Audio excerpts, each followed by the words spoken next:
Hello friends, नए blog में आप लोग का स्वागत है। आज लाठी वाले बाबा एक कहानी सुनाएंगे जिनका नाम है गोवर्धन पूजा। गोवर्धन पूजा। कुछ लोग कहते हैं कि गोधन और गोवर्धन दोनों एक ही हैं, लेकिन ऐसी बात नहीं है। गोधन ग्वाला की बात अलग है, उनकी पूजा गोधना के रूप में मनाई जाती है। गोवर्धन बाबा गोवर्धन दास की पूजा अलग से होती है। गोवर्धन पूजा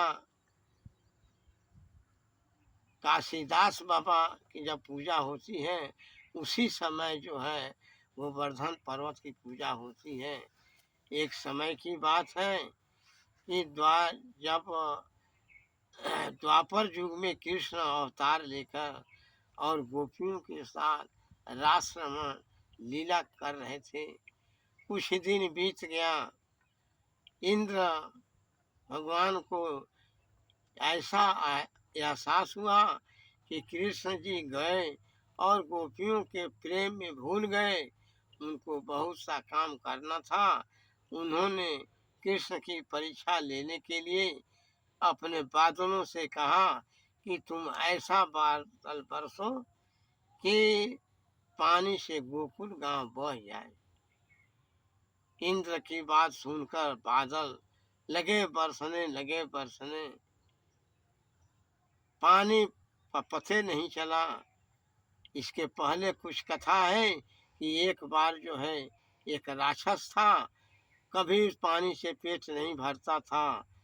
भगवान ने उसको वरदान दिए कि द्वापर युग में मैं जब अवतार लूंगा उसी समय तुम्हारी प्यास जो है खत्म होगी।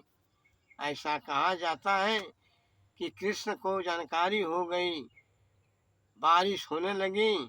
उसी समय कृष्ण भगवान अपनी अंगुली पर गोवर्धन पर्वत को लेकर खड़े हो गए। ऊपर से बारिश होने लगी। राक्षस जो है आकर पानी पीने लगा। जितना वर्षा होती थी राक्षस सब पानी पी डालता था। अब इंद्र को पता हो गया, चले देखें गोकुल गांव बह गया होगा। ब्राह्मण का भेष बनाकर जब गोकुल गांव में आते हैं तो देखते हैं कि गोकुल गांव में एक बूंद पानी का पते नहीं। वो जाते हैं कृष्ण के पास, पैरों पर गिरते हैं कि हे महाराज, मुझसे गलती हो गई। मैंने तो ये समझा कि आप भूल गए हैं। कृष्ण कहे कि ऐसी बात नहीं, मैं भूला नहीं हूँ। कुछ दिन गोपियों के साथ रहने के बाद यहाँ से मैं अड्डा छोड़ करके और द्वारकापुरी जाऊंगा और वहाँ से जो कार्य करना है वो सब कार्य करूंगा।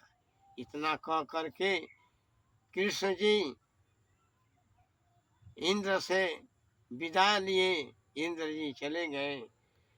आज उसी गोवर्धन पर्वत जिसको अंगुली पर कृष्ण उठाए थे, गोकुल गांव की रक्षा हुई थी, ठीक उसी गोवर्धन पर्वत की पूजा जब काशीदास बाबा की पूजा होती है उसी के साथ जो है गोवर्धन बाबा की पूजा होती है। यही गोवर्धन बाबा की कहानी है, गोवर्धन पर्वत की कहानी है। धन्यवाद। ठीक है फ्रेंड्स, लाइक और सब्सक्राइब जरूर करें और इस वीडियो को दूर तक पहुंचाएं। धन्यवाद।